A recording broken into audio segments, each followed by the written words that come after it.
আমার ছোটকাল থেকে অনেক পছন্দ হাটে আসা আর কি। তো আমার ফ্রেন্ডদের সাথে আর কি ভালোই লাগতেছে। এখনও তো তেমন হয়নি, কিন্তু এই ফার্স্টেই আজকে আর ভার্সিটি থেকে আর কি আসলাম। এখনও তো তেমন উঠে নেই, প্রত্যেকবার তো আজব আজব। আগের বছর ছিল কি জানি তুফান না জানি কি। তো মতিঝিলের হাটে বড় গরু দেখা যায়। আমি মতিঝিল, তারপর হচ্ছে গাবতলীও যাওয়া হয়েছে আগে, কিন্তু এরা কি বলে আফতাবনগর যাওয়া হয়নি। আমার ইচ্ছা আর কি এক্সপ্লোর করা গরুর হাট। আর মেয়েরা তো অবশ্যই যায় না, কিন্তু আমি দেখি। আমরা 17টা গরু আনছি। পার পিস গরুতে এলাকা 1500 টাকা খরচ আছে বাড়া। গমের ভুসি আর এলাকা ধানের গুঁড়া দেখে আমরা কিনি সারি এলাকা আপনার গরু প্রতি দেখা 10,000 5,000 লাভ হলে পরে এই আশাই আমরা নিয়ে আইছি। একজন আসি দেখতেছে, কেবল মানুষ 2-4 জন আসতেছে, দেখতেছে, দেখে চলতেছে, কেউ ছবি তুলে নিয়ে যাইতেছে। ছবি তুলে তারা পছন্দ হয়, তারপরে হয়তো আসবে।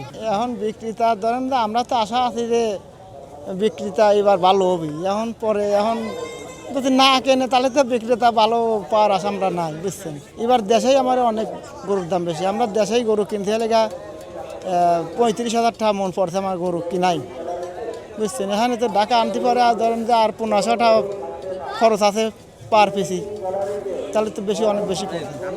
বাজার মূল্যটা ভালো পাওয়া যায়, সেজন্য আর কি এই হাটে নিয়ে আসা। এখনও তো অনেক দিন আসলে এখানকার যারা রাজধানীর লোক, ইনারা তো হচ্ছে বাসায় গরু রাখার জায়গা নাই। তো সেক্ষেত্রে দেখা যাচ্ছে যে ওই ঈদের 2-1 দিন আগেই গরু কেনা হয়। তারপরেও ক্রেতা আসতেছে, মানে ন্যায্য মূল্যটা এখনও পাইনি বলে বিক্রি হয় নাই। তবে আশাবাদী সব কিছু মিলে আলহামদুলিল্লাহ ভালো কিছু একটা হবে। গ্রাম থেকে 168টা গরু আসছে। মানুষের প্রতিদিন খাবার জন্য দেখা মিনিমাম তো 300-350 টাকা লাগেই। তারপরেও গরুরও কিছু মানে নতুন পরিবেশে আসলে কালে সেক্ষেত্রে থেকে দেখা যাচ্ছে যে ওই আপনার কিছু ব্যথানাশক বা অন্যান্য কিছু চিকিৎসাপাতি দিচ্ছে, মানে সব মিলায় দেখা যাচ্ছে যে পার ডে গরু প্রতি 100 টাকা আর একটা মানুষ প্রতি হচ্ছে 300-350 টাকা। আমরা হচ্ছে ন্যাচারাল, সবসময় ন্যাচারালি খাবার খাওয়াই। সেই ক্ষেত্রে দেখা যাচ্ছে যে দানাদার খাবারের মধ্যে গম ভুসি, ভুট্টা ভাঙা এগুলা, আর হচ্ছে বাসায় থাকতে কাঁচা ঘাস, আর এখানে হচ্ছে শুধু খার। তো আমরা নতুন ব্যবস্থাপনায় সিটি কর্পোরেশন এবং আইন প্রকারী সংস্থা থেকে আমাদেরকে কিছু নির্দেশনা দেওয়া হয়েছে হাট পরিচালনার জন্য। আমরা সেগুলো বাস্তবায়নের বদ্ধপরিকর এবং পরিপূর্ণ পরিকল্পনা আমরা নিয়ে ফেলেছি এবং আমাদের কার্যক্রম প্রায় সম্পন্ন।